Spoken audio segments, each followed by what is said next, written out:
के इस महारैली में अरविंद केजरीवाल के आह्वान पर जितने मां भारती के बेटे बेटियां बैठे हैं, खड़े हैं, चारों तरफ आगे पीछे, एक बार मैं चाहूंगा कि मां भारती के सम्मान में दोनों हाथ हम सारे लोग, जितने बेटे बेटियां हैं, सबका हाथ ऊपर उठना चाहिए।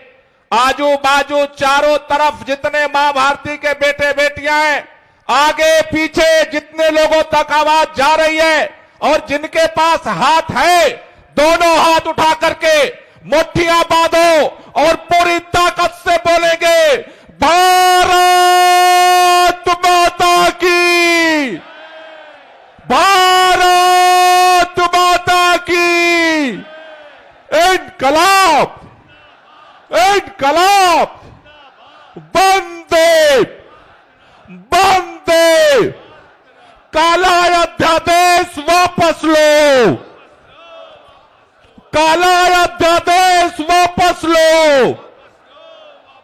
अरे मोदी जी की गुंडागर्दी, अरे मोदी जी की तानाशाही, अरे लोकतंत्र में हिटलर शाही। साथियों, आप सबको ये बात पता है, दिल्ली हमारे देश की राजधानी है। पूरा देश, पूरे देश के अंदर जब भी कोई संकट पैदा होता है तो पूरा देश दिल्ली की तरफ देखता है। लेकिन दिल्ली के अंदर आज केंद्र सरकार ने सुप्रीम कोर्ट के 5 सदस्यीय संविधान पीठ के फैसले का अवमानना करते हुए, सुप्रीम कोर्ट के फैसले का अपमान करते हुए, सुप्रीम कोर्ट के फैसले का निरादर करते हुए, चोर दरवाजे से रात के अंधेरे में सत्ता के दम पर, तानाशाही के दम पर अध्यादेश, काला अध्यादेश दिल्ली के ऊपर थोप दिया। आज पूरी दिल्ली, छतरपुर से लेकर के नरेला तक, विश्वास नगर से लेकर के उत्तम नगर तक, दिल्ली के चारों कोनों से उत्तर दक्षिण पूर्व पश्चिम, आज इस तपती धूप में दिल्ली के बेटे बेटियां आज रामलीला मैदान में यही बात कहने आए हैं कि दिल्ली वाले, अगर भारतीय जनता पार्टी और देश के प्रधानमंत्री माननीय नरेंद्र मोदी के नाक के नीचे अगर 3-3 बार अरविंद केजरीवाल को मुख्यमंत्री बनाना जानते हैं तो इस काले अध्यादेश को वापस कराना भी जानते हैं। लड़ करके इस अध्यादेश को वापस कराएंगे।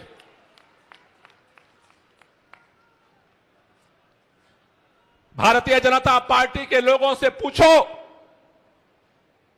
आपने सुप्रीम कोर्ट के फैसले को क्यों नहीं माना? टेलीविजन चैनल पर आप देखते होंगे, हर चैनल पर भाजपा का प्रवक्ता बैठता है, बोलता है, आम आदमी पार्टी वाले संविधान को नहीं मानते, आम आदमी पार्टी वालों को सर्वोच्च न्यायालय में भरोसा नहीं है, आम आदमी पार्टी वालों को कानून में भरोसा नहीं है। आम आदमी पार्टी वाले नहीं, आज पूरी दिल्ली रामलीला मैदान से भाजपा के सभी नेताओं से ये पूछना चाहती है, भाजपाइयों बताओ, तुम्हें सर्वोच्च न्यायालय में भरोसा क्यों नहीं है? सर्वोच्च न्यायालय का निर्णय तुम लागू क्यों नहीं करना चाहते हो? इसका जवाब लेने के लिए आज पूरी दिल्ली इस रामलीला मैदान में इकट्ठा हुई है।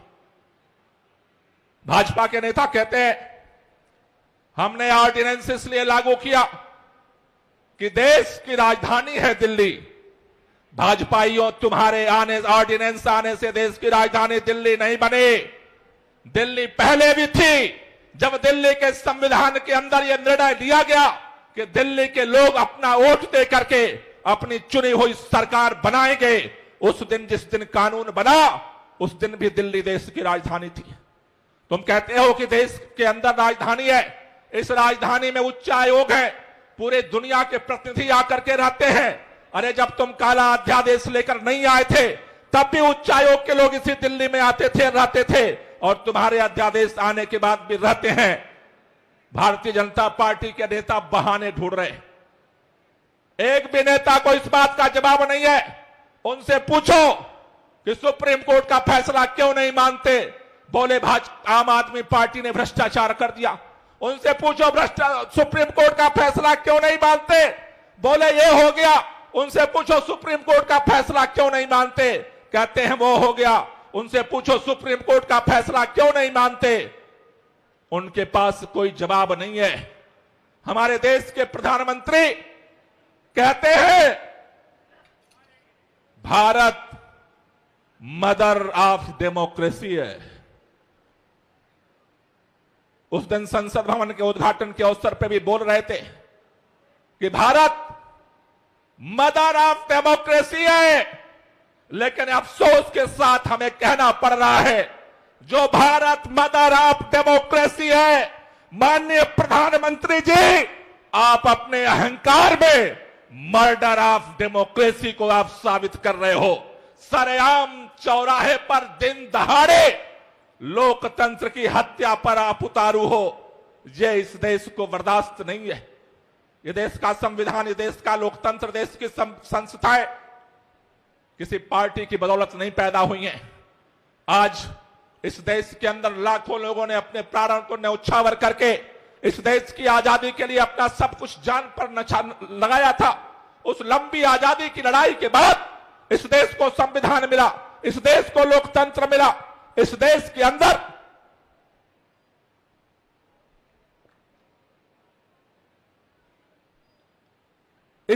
अंदर लाखों लोगों ने अपना लहू बहाया है, तब इस देश को लोकतंत्र मिला है, संविधान मिला है। इस देश के अंदर ये दिल्ली वही दिल्ली है जब 1857 की जंग आजादी में हंसते हंसते लाखों लोगों ने अपनी कुर्बानियां दी थी। जिस समय बहादुर शाह जफर लड़ रहे थे इस देश के लिए, उनको नहीं पता था कि एक दिन ऐसा भी आएगा जब उसी लोकतंत्र की हत्या की जाएगी सरेआम देश के प्रधानमंत्री के द्वारा। उनको ये बात नहीं पता थी कि एक दिन ऐसा आएगा। नाना साहब जब लड़ रहे थे, झांसी की रानी लड़ रही थी, तात्या टोपे लड़ रहे थे, बेगम हजरत महल लड़ रही थी, तो उन्हें नहीं पता था कि हमारी कुर्बानियों के बाद इस देश के अंदर आजाद हिंदुस्तान में एक दिन ऐसा आएगा जब लोकतंत्र का सरेआम, जिसके ऊपर संविधान और लोकतंत्र के संरक्षण संवर्धन की जिम्मेदारी है, वही देश का प्रधानमंत्री सरेआम लोकतंत्र की हत्या करेगा। मैं आपसे एक ही बात कहना चाहता हूं साथियों, आज पूरे दिल्ली यहां पर खड़ी है, पूरे दिल्ली के बेटे बेटियां खड़ी हैं। भारतीय जनता पार्टी को सत्ता का अहंकार हो गया है। भारतीय जनता पार्टी ने कहा लोकसभा चुनाव में 7 सीट दिल्ली वाले जिताते हैं, उससे हमारी सरकार बनने बिगड़ने पर कोई फर्क नहीं पड़ने वाला। इसलिए सत्ता के अहंकार में काले ऑर्डिनेंस के माध्यम से भारतीय जनता पार्टी ने दिल्ली के मतदाताओं का, दिल्ली के लोगों के वोट की कीमत 0 कर दी है। मैं आपसे एक ही बात कहना चाहता हूं, कई हमारे मित्र कह रहे थे रामलीला मैदान में जो ये लाखों लोग इकट्ठा हो रहे हैं उससे क्या फर्क पड़ेगा।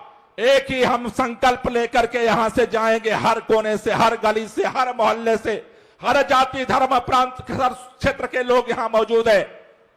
अगर भारतीय जनता पार्टी को अहंकार है कि हम दिल्ली वालों के वोट की कीमत 0 कर देंगे, तो एक संकल्प लेकर के जाओ। अगर अध्यादेश वापस नहीं होता है तो लोकसभा चुनाव में भाजपा को भी दिल्ली में हम 0 कर देंगे। यह संकल्प लेकर के हमें यहां से जाना है। हम शांतिपूर्वक लड़ाई लड़ रहे हैं। हम सड़क पर आज यहां इकट्ठा हैं, सड़क से लेकर के संसद तक और सुप्रीम कोर्ट तक, तीनों तरफ इस लड़ाई को लड़ेंगे।